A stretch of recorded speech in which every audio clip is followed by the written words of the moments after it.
इससे पहले वाले लेक्चर में अपन शेप की बात कर रहे थे। अब now we will discuss about bond. देखो वेरी वेरी इंपॉर्टेंट टॉपिक है बॉन्ड। देखो बॉन्ड क्या होता है, देखो जब अपन दो मटेरियल है आपके, तो कंक्रीट हो गया, स्टील हो गया, ठीक है। तो जो स्टील है वो लोड जो है कंक्रीट से जब स्टील में लोड आता है ट्रांसफर होता है, तो वो लोड जो ट्रांसफर होता है वो बॉन्ड एक्शन होता है, ठीक है। तो सबसे पहले इंपॉर्टेंट चीज यही होती है आज किसी में कि ये जो बॉन्ड है कंक्रीट और स्टील के बीच में ये प्रॉपर बनना चाहिए।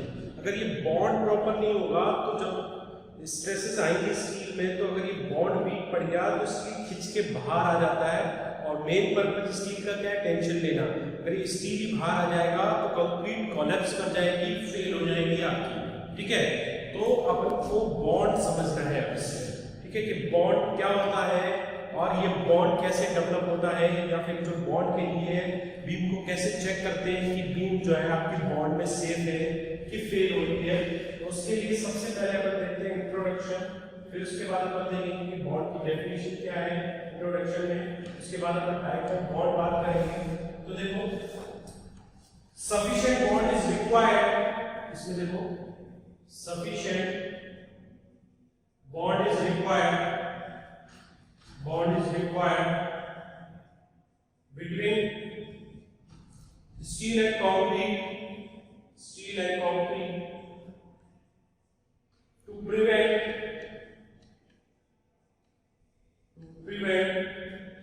relative movement and proper relative movement and proper detailing of reinforcement,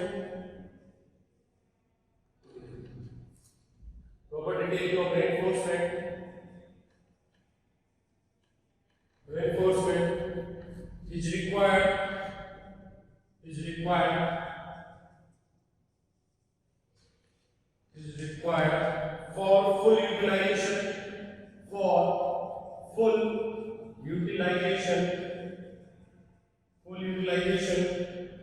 of member strength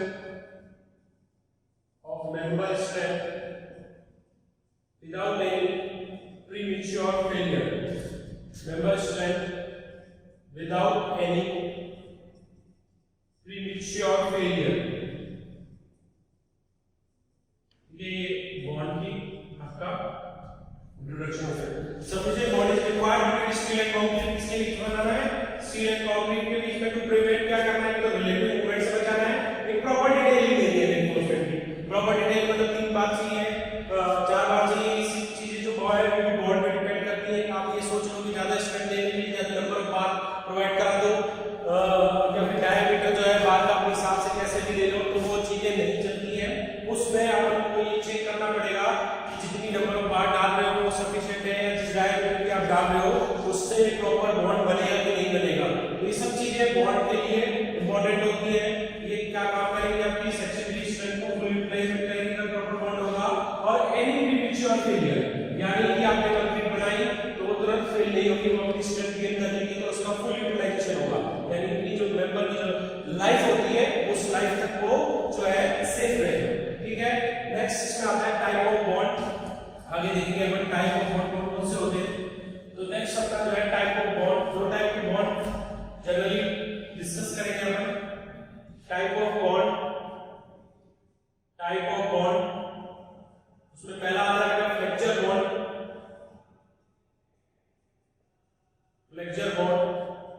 and second one आता है जो एंकरेज बॉन्ड, ठीक है।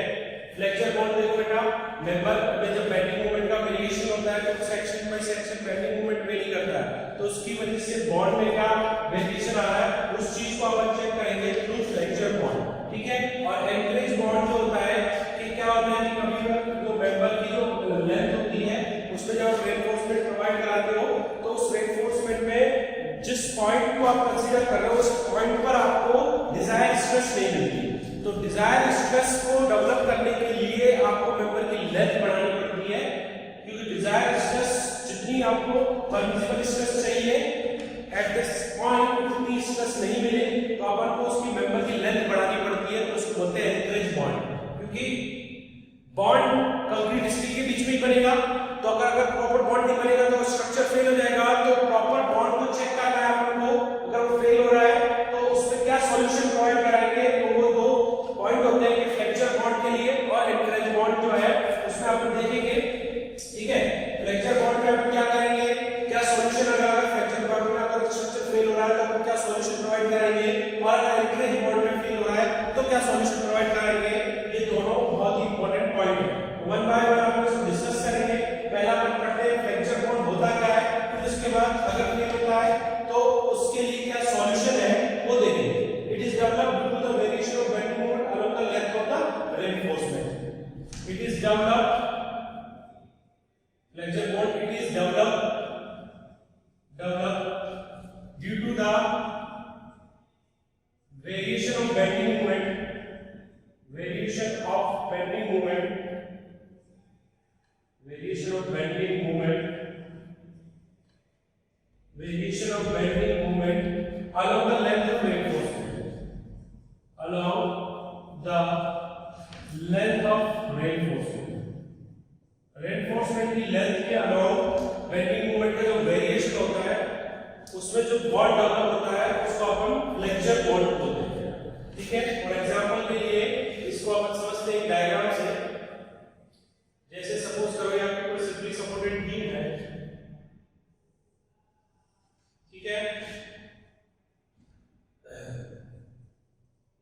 इस पर ये कोई यूडीएल आ रहा है, तो इस यूडीएल की वजह से इस बीम पर कुछ ना कुछ बेंडिंग मोमेंट आएगा,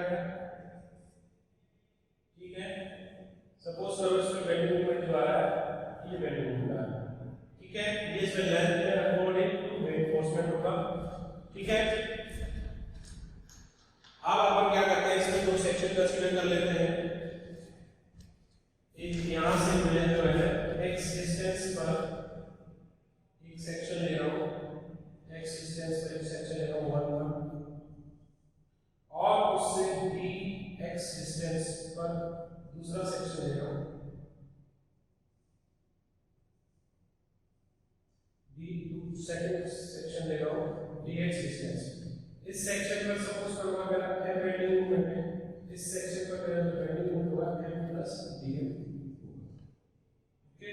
ये मेरा रेनफोर्समेंट है, इसमें ये रेनफोर्समेंट हो गया, ये आपका रेनफोर्समेंट, ओके। तो ये जो है आपका n लेंथ चल रहा है और ये x जो है वो आपकी लेस देन n/2, यानी जो सेक्शन है मिड स्पान से पहले लिया हुआ सेक्शन है, ठीक है। जब x को 12/2 हो जाएगी तो मिड स्पान हो जाएगा।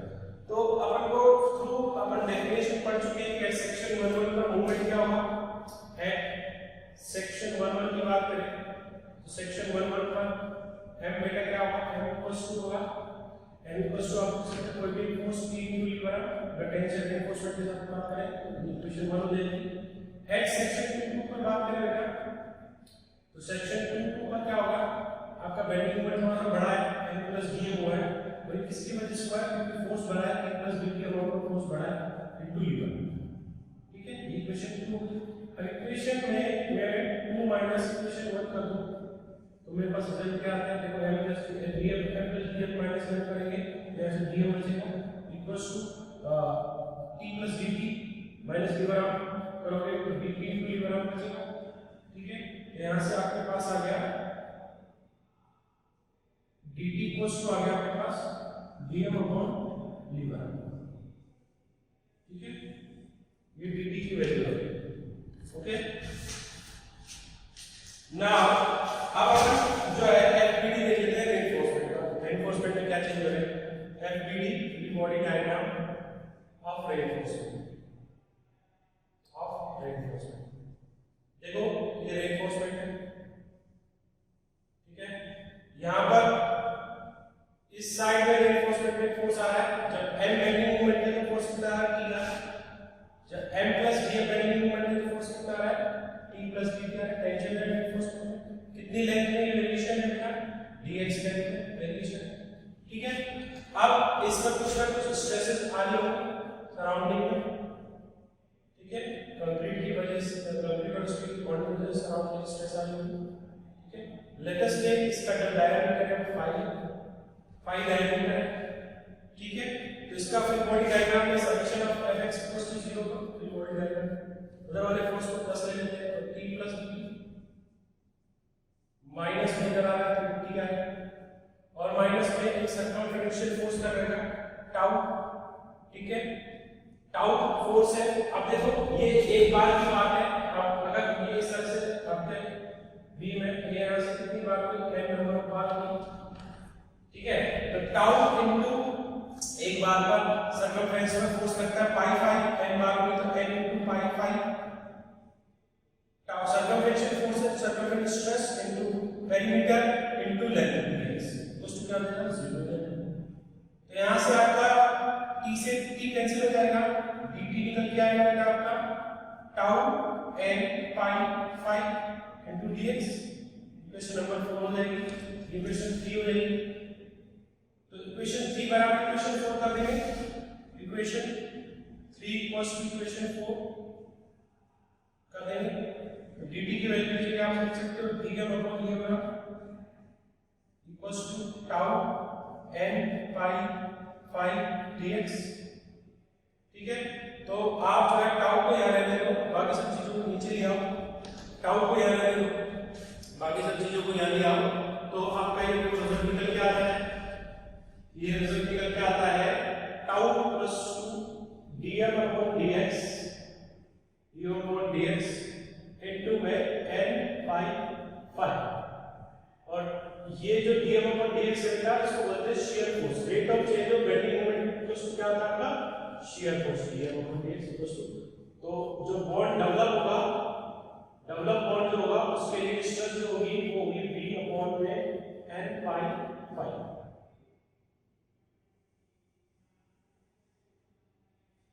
ठीक है, एक फॉर्मूला निकल के आएगा। और अच्छा है वो रहेगा कि क्या रहेगा, d बराबर रहेगा v बराबर इनटू v बराबर, तो ये इनटू v बराबर। यहां से समीशन o लेते हैं अपन, उसको बोलते हैं n टू 5 का समीशन o होता है। तो ये फॉर्मूला निकल के टाउ डेवलप बॉन्ड स्ट्रेस जो डेवलप होगी वो होगी v अपॉन में समीशन o इनटू v1। ये फाइनल फॉर्मूला जो है आपका निकल के आता है। तो किसी भी बीम में बेंडिंग मोमेंट के वेरिएशन की वजह से जो बॉन्ड डेवलप होता है उसको फ्लेक्चर बॉन्ड बोलते हैं, और उस बॉन्ड को डेवलप होने के लिए जितनी स्ट्रेस चाहिए उसका फॉर्मूला ये है डेवलप स्ट्रेस। ठीक है, अब एक कोड ने परमिसिबल बॉन्ड स्ट्रेस को दे देते हैं। अगर आपकी डेवलप स्ट्रेस जो है कम आती है परमिसिबल बॉन्ड स्ट्रेस से, तो आप कह सकते हो कि आपकी जो बीम है वो बॉन्ड में सेफ है। और अगर आपकी डेवलप स्ट्रेस जो है ग्रेटर देन हो जाएगी परमिसिबल स्ट्रेस से, तो आपकी बीम जो है फेल हो जाएगी इसमें bond flexure bond.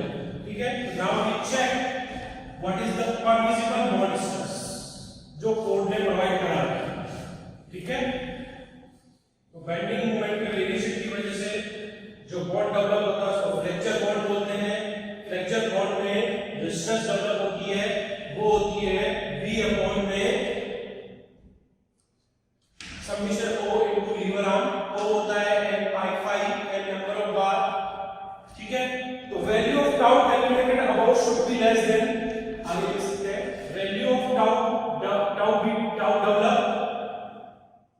Develop value of tau develop calculated about should be less than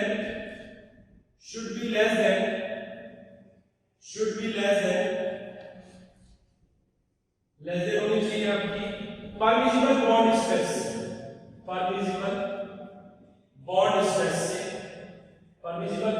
से, आपकी वैल्यू लेस देन होनी चाहिए। इसको परमिसिबल बॉन्ड स्ट्रेस का दूसरा नाम भी है डिजाइन बॉन्ड स्ट्रेस भी बोलते हैं आप लोग। ठीक है, बिटवीन कंक्रीट एंड स्टील के बीच में जो डेवलप हुआ है, तो डिजाइन बॉन्ड स्ट्रेस इसको अपन जो है ना टाउ बी से डिनोट करते हैं। ध्यान रखना टाउ बीडी से डिनोट करेंगे। ये डिपेंड करती है ग्रेड ऑफ कंक्रीट पे, ग्रेड ऑफ कंक्रीट पे।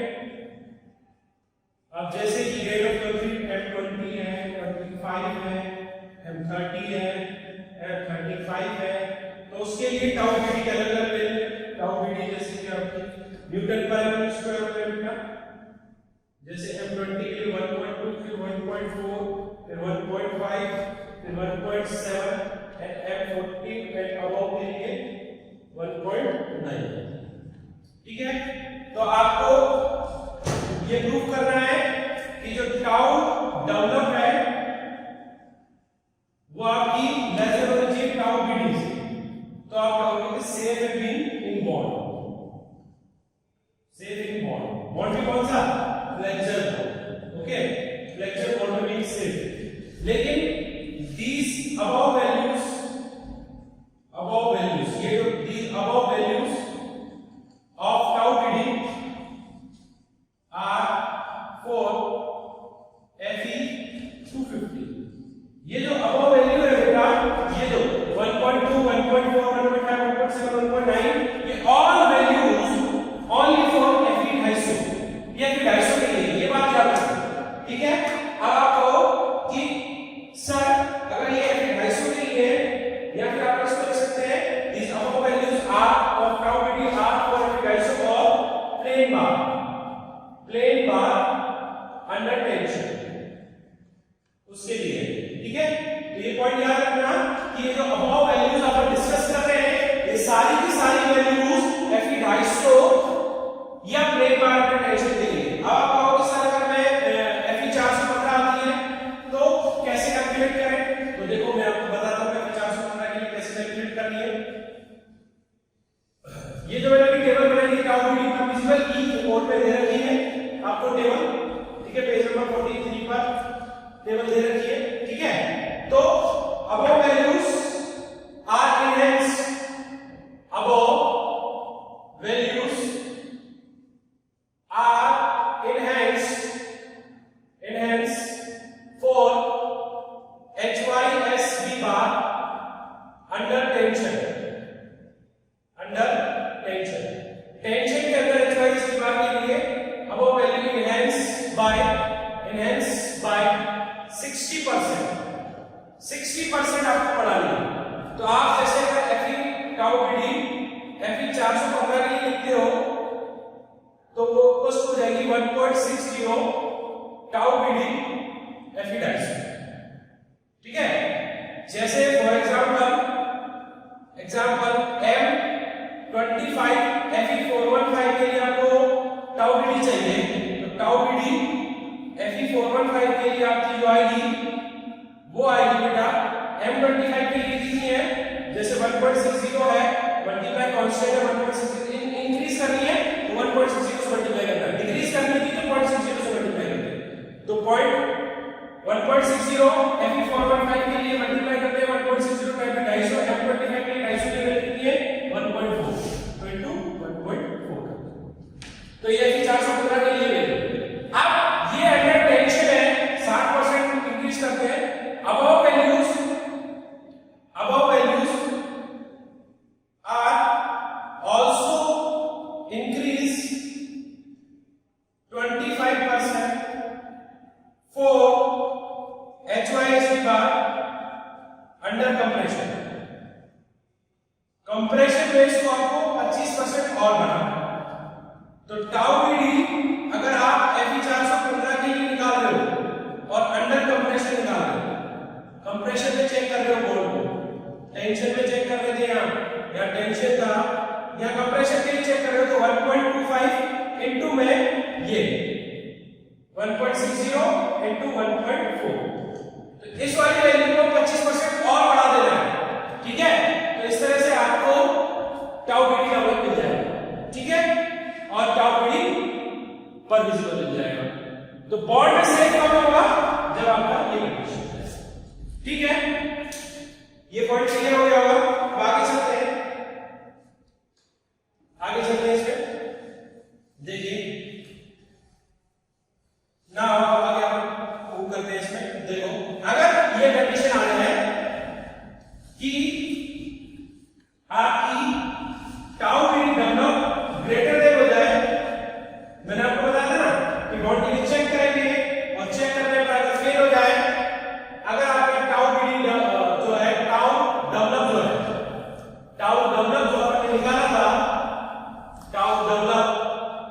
जो अपन ने निकाला था कितना था v अपॉन में summation o into n two pi 5, वो अगर आपका ग्रेटर देन हो जाए टाउ vd डेवलप से, तो आपने कहा कि sir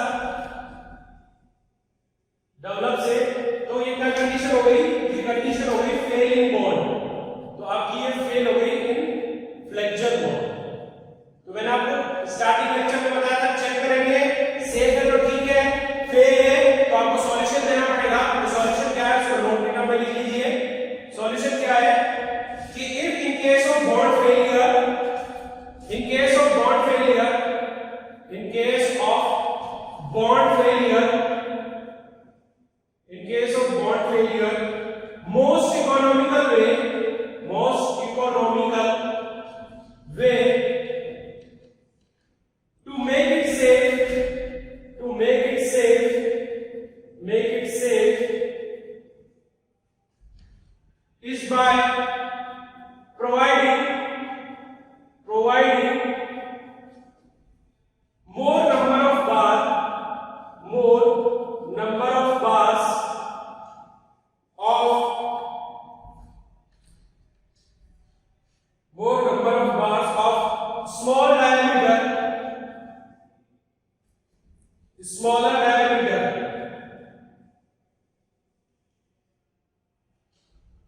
instead of less number of bars of larger diameter for same amount of steel, मतलब स्टील का अमाउंट सेम रखते हुए आपको n बढ़ाना है, ठीक है। जैसे AST old equals to AST new, ऐसे करना है बराबर। सपोज करो let us take AST old जो था वो आपका था 4 बार की 20 mm5, तो नाउ assume 5 16 mm डायमीटर में बार को रिड्यूस कर दिया, तो यहां से बराबर कर देंगे, तो 4 into pi by 4 20 का स्क्वायर वोल्ट का एरिया आ जाएगा बराबर n into pi by 4 16 का स्क्वायर। तो यहां से n की वैल्यू आ जाएगी जो कि ऑब्वियसली आपकी 4 से ज्यादा है, ठीक है। n बढ़ा तो ये वाली टर्म बढ़ जाएगी, ये टर्म बढ़ जाएगी, तो टाउ vd डेवलप कम हो जाएगा, और टाउ vd डेवलप कम हो गया तो टाउ vd डेवलप कम हो गया तो टाउ vd परमिसिबल जो है वो आपका ज्यादा है, तो आपका बोर्ड में सेफ हो जाएगा। तो ये तरीका है बेटा, स्ट्रक्चर को पहले बोर्ड में चेक करना है, फ्लेक्चर में चेक करने के बाद अगर फेल होती है तो उसको सेव कराने का ये प्रोसेस है, ठीक है। तो स्टार्टिंग में हमने बात की थी बॉन्ड स्ट्रेस की, बॉन्ड स्ट्रेस में हमने बात की थी फ्लेक्चर बॉन्ड की, फ्लेक्चर बॉन्ड कैसे डेवलप होता है वो देखा था। उसके बाद हमने देखा था किस तरह से उसको सेव कराना है, अगर फेल होता है तो क्या सॉल्यूशन है